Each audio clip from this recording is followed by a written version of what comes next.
कहानी की शुरुआत होती है झारखंड के मशहूर गांव सोनपुर की। चारों तरफ घने जंगल, ठंडी हवा और शांत माहौल, जहां लोग आज भी सादगी भरी जिंदगी जीते हैं। उनके मुख्य रास्ते के किनारे एक छोटा सा ढाबा था, जहां दूर दूर से लोग गर्मागर्म चिकन और चावल खाने आते थे। उस ढाबे को दो भाई मिलकर चलाते थे। उनके हाथ का बना चिकन चावल इतना स्वादिष्ट था कि जो एक बार खा ले वो बार बार वहीं लौट कर आए। लेकिन धीरे धीरे लालच और किस्मत ने इन दोनों भाइयों की जिंदगी में ऐसा मोड़ लाया जिसने उनकी पूरी कहानी ही बदल दी। बड़ा भाई था रवि और छोटा भाई था गोपाल।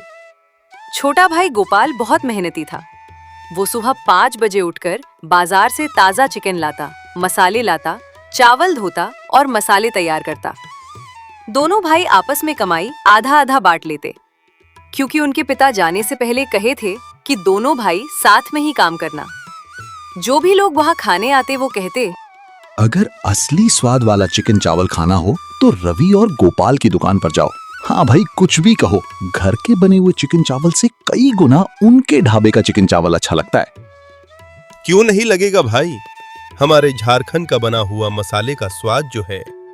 पिता की मौत के बाद दोनों भाई मिलकर दुकान चलाने लगे। कुछ साल तक सब ठीक चला, दुकान की कमाई भी अच्छी होने लगी। कुछ समय में दोनों की ही शादी हो जाती है। रवि की अंजलि नाम की लड़की के साथ शादी हो जाता है और वहीं दूसरी तरफ गोपाल की रेणुका नाम की पत्नी। अब दोनों की ही खर्चे बढ़ने लगते हैं। अजी, मुझे इस महीने नई साड़ी दिला दो। पड़ोसन मोनिका है ना, वो नई साड़ी लाई है और मुझे दिखा रही थी। मैं जितना कमाता हूँ आधा आधा बंटवारा हो जाता है और उसमें से आधे तो तुम ही खर्च कर लेती हो। आप फिर से तुम्हारे लिए कहाँ से लेके आऊं साड़ी? तो आप साथ में क्यों काम कर रहे हो? अलग अलग हो जाओ ना, उनसे तो कहीं ज्यादा पैसे कमाओगे। एक ही तो ढाबा है, अब अलग अलग कैसे हो जाएं? मैं जा रहा हूँ ढाबे पे, तुम ही सोचो अपने साड़ी के सपने। इतना कहकर रवि ढाबे पर चला जाता है। ढाबे पर ग्राहक तो आ रहे थे और चिकन चावल भी खा रहे थे, लेकिन कमाई आधा आधा करना पड़ रहा था, जिस कारण रवि सोचता है, सारा काम तो मैं करता हूँ और अब पैसे दो शीशे के बंटवारे करने पड़ रहे हैं। इसको किसी न किसी तरीके से निकलना पड़ेगा। अगर मैं सीधे क्या बोलेगा तो हिस्सा मांगेगा। ऐसे ही 1-2 दिन बीत जाते हैं। उसके बाद एक दिन गोपाल बाजार से चिकन लाकर चिकन चावल बनाया था, तो उसी दिन रवि ने उस चिकन में नमक और मिर्च मिला दिया। अरे क्या समझ रखा है हमें भाई, इतना ज्यादा नमक डाल दियो कि कौन ही खा पाएगा। हाँ भाई, और इसमें इतना मिर्ची डाला हुआ है, बवासीर करवाओगे क्या तुम? इतना दिन से खाना पीना बना रहे हो और आप इतना ज्यादा गड़बड़ कैसे कर सकते हो तुम लोग? ये सब गोपाल ही बनता है, मैंने तो सब चक्कर ही डाला था और सब सही था। तो क्या हम झूठ बोल रहे हैं? ज्यादा मिर्ची और नमक डाल रहे हो ताकि ग्राहक कम खाएं और मुनाफा हो सके। मैं बहुत दिन से देख रहा हूं गोपाल, लेकिन कुछ बोल नहीं रहा हूं। तू कभी यह गलती कर रहा है, कभी वो गलती कर रहा है, और मैं तेरे को इस दुकान में नहीं रख सकता। तेरी वजह से मेरी ग्राहक की कम हो रही है। पर भैया, मैंने कुछ नहीं किया, मुझे कुछ नहीं बताई, ये सब कैसे हो रहे हैं? हाँ भाई, अगर ऐसा ही चला तो हम लोग तुम्हारे पास कोई खाने नहीं आएगा। रुक जा भाई, रुक जा। सुन भाई गोपाल, मैं अब से तुझे अपने इस ढाबा पर नहीं रख सकता। तेरे वजह से मैं क्या अपना धंधा ही बंद कर दूं? तू यहाँ से चला जा और तू अपने मन में जो लगे वो कर। हाँ भैया, लेकिन मुझे यह नहीं पता नहीं कि यह सब कैसे हुआ। अब क्या करूंगा? रेणुका तो मुझे छोड़कर अपने मायके चली जाएगी। गोपाल मुंह लटकाए वापस अपने घर जाता है। अपनी पत्नी के पूछने पर सारी बात अपनी पत्नी को बता देता है। मुझे नहीं पता कि यह सब कैसे हुआ, मैंने कुछ भी नहीं किया था। मुझे पता है, ये सब अंजलि ने ही आपके भैया को आइडिया दिया होगा और ये सब किए होंगे। आप चिंता मत करो, मेरे पास ये कुछ जेवर हैं, इसे बेचकर आप अपना खुद का ठेला लगा लो। पर मुझे नहीं लगता कि ग्राहक ये सब होने के बाद मेरे पास आएंगे। आपको तो चिकन चावल बनाना आता ही है, धीरे धीरे आ ही जाएंगे। इतना तो कमा ही लोगे कि हमारा घर चल सके। आपके भैया इतने लालची हैं, देख लेना कुछ ना कुछ तो गलती करेंगे ही। उसके बाद ठीक है बोलकर गोपाल ने अपना दुकान लगा लिया। गोपाल ने छोटे से ठेले पर चिकन बनाना चालू कर दिया। अरे भाई, मैंने सुना है कल तुम अपने खाने में बहुत ज्यादा नमक और मिर्ची डाल दिए, इसके कारण तुम्हारा भाई तुमको अपने ढाबे से निकाल दिया। आज मैंने बनाया है झारखंड स्टाइल में। चिकन आप खाकर देखो, पसंद ना आए तो बताना। गोपाल ने उसे आदमी को अपना चिकन चावल खिलाया। अरे वो भाई नहीं, स्वाद तो वही है। ऐसे ही लगे रहो, लोग तुम्हारे पास भी लोग जरूर आएंगे। हाँ भैया, आपका धन्यवाद। ऐसे ही धीरे धीरे गोपाल के पास भी लोग खाने के लिए आते हैं और इधर रवि अकेले ही अपना ढाबा चला रहा था और जितने कमाई हो रही थी वह अकेले ही रख रहा था और उसकी लालच यहीं कहाँ रुकने वाली थी। गोपाल ने तो अपना ठेला लगा लिया, इसके कारण आधे ग्राहक तो उसके पास भी जा रहा है। अब कुछ तो करना ही पड़ेगा और पैसे कमाने के लिए। अरे ज्योतिष भाई, क्या हाल है? अरे रवि भाई, क्या चल रहा है? मैंने सुना अकेले संभाल रहे हो, आपकी की ढाबा की अच्छी कमाई हो रही होगी। अरे बस क्या बताऊं यार, अब गोपाल भी अपना ठेला लगा लिया है, अब उतनी कमाई भी नहीं हो रही है मेरी। अरे रवि भाई, पैसे का जुगाड़ बताऊं? अरे कैसा कैसा जुगाड़ भाई, बताओ बताओ। अरे बता दूंगा यार, लेकिन ये बात जो है ना, वो हम दोनों के बीच में ही रहनी चाहिए भाई। अरे यार, मैं क्यों किसी को बताऊंगा भला, तो आप फिर मेरे साथ। हाँ, ज्योतिष तभी रवि को एक सुनसान सी जगह पर ले जाता है जहाँ एक पुरानी फैक्ट्री होती है। अरे भाई, ये कहाँ ले आया तू भाई? चल ना, तुझे पैसे तो चाहिए ना। उसके बाद ज्योतिष ने उसको फैक्ट्री के अंदर ले जाता है जहाँ कई सारे लोग खड़े होते हैं। अरे ये किसे लेके आ गया रे? दोस्त है भाई मेरा, तो क्यों लाए हो?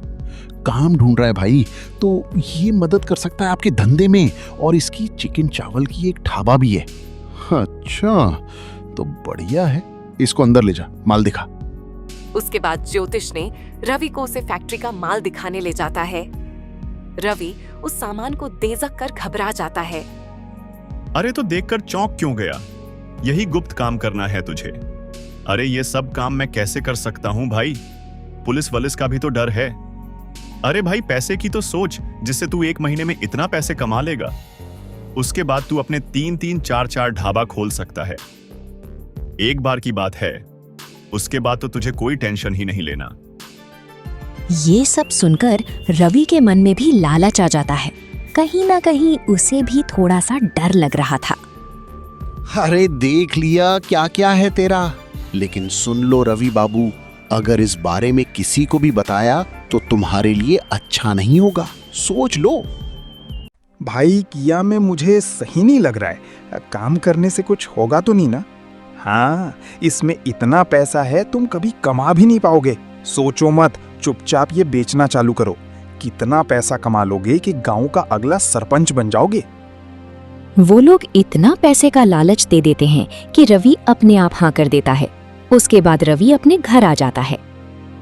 क्या हुआ जी, आज दुकान बंद करके इतनी जल्दी कैसे आ गए?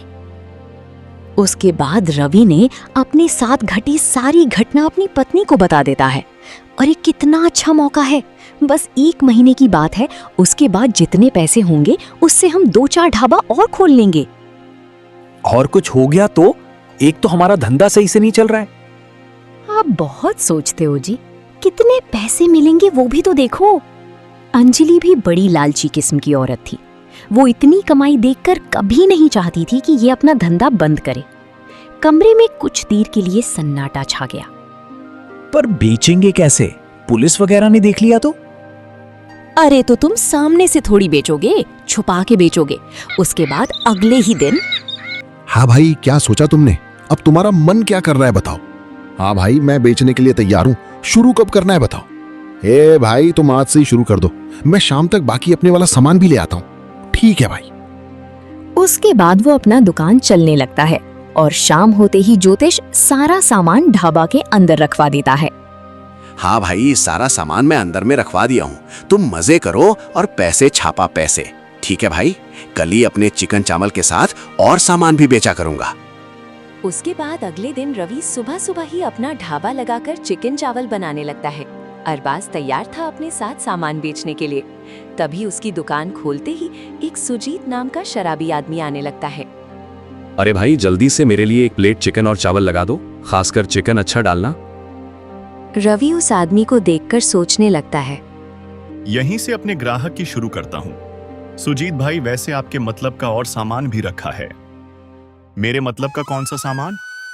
अरे मतलब खाने के साथ साथ पीने का भी सामान है। ए भाई सही बताओ भाई, सही बोल रहे हो भाई, हैं कहाँ है? अरे भाई मुझे पैसे दे दो और पीछे की खिड़की से ले लो जाके, तुमको सामने से थोड़ी दूंगा। ए भाई ये तो बहुत बढ़िया कर लिया भाई, चिकन के साथ पीने का मजा ही अलग है। अरे पीछे आओ, मैं तुमको देता हूँ। उसके बाद रवि ने उसे सुजीत को सारा सामान पैक करके दे दिया।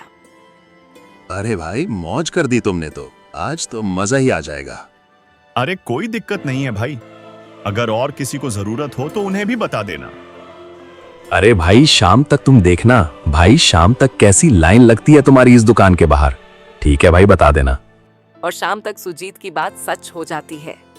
दुकान के बाहर लोग इकट्ठा हो जाते हैं और रात तक दुकान का सारा सामान खत्म हो जाता है। तभी ज्योतिष वहां आता है। हाँ भाई कैसा रहा? अरे भैया बहुत बढ़िया, लोग तो और मांग रहे थे लेकिन सारा सामान ही खत्म हो गया था। और ज्योतिष यार, तू है यार मेरा सच्चा दोस्त यार, तूने बचा लिया भाई मुझे। और हाँ, तेरा सारा सामान खत्म हो चुका है तो कल और लेके आना पड़ेगा। अरे हाँ भाई, अरे वो तो मैं अपने आप ही ले आऊंगा, तू उसकी चिंता मत कर।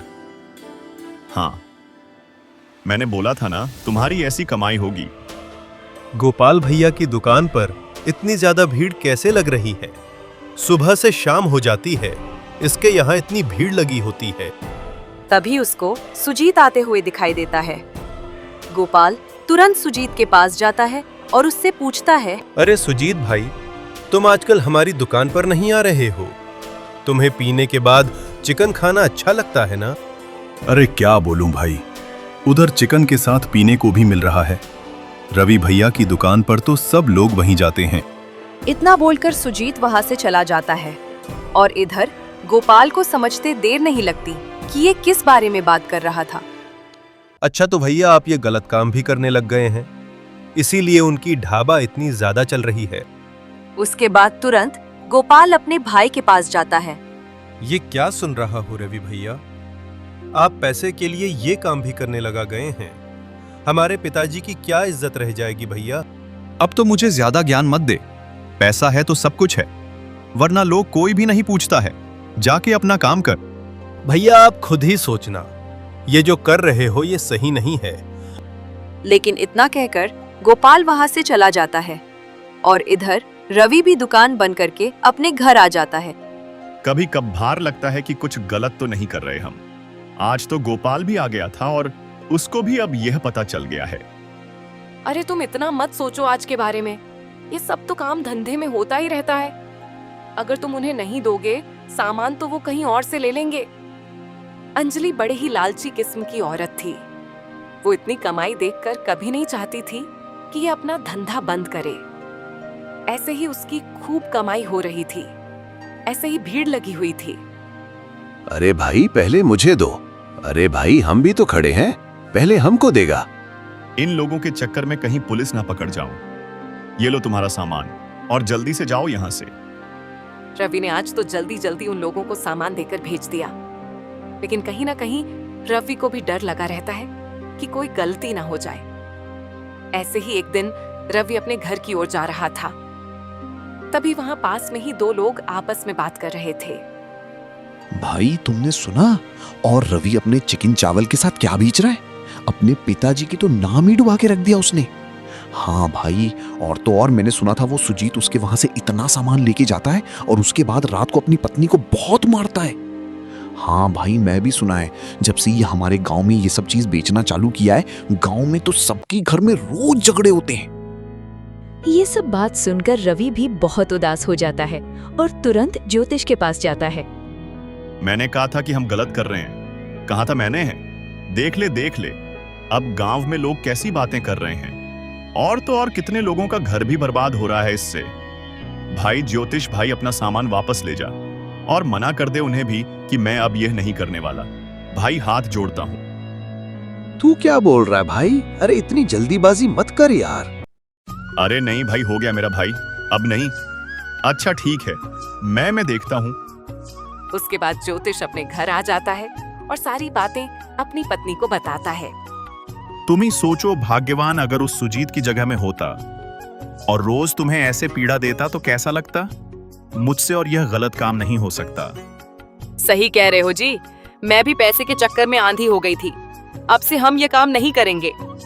हाँ भाई, मैंने सुना तू सामान नहीं बेचूंगा बोल रहा है। भाई मुझसे नहीं होगा ये, अब इससे लोगों की जिंदगी बर्बाद होती है, मैं नहीं कर पाऊंगा भैया।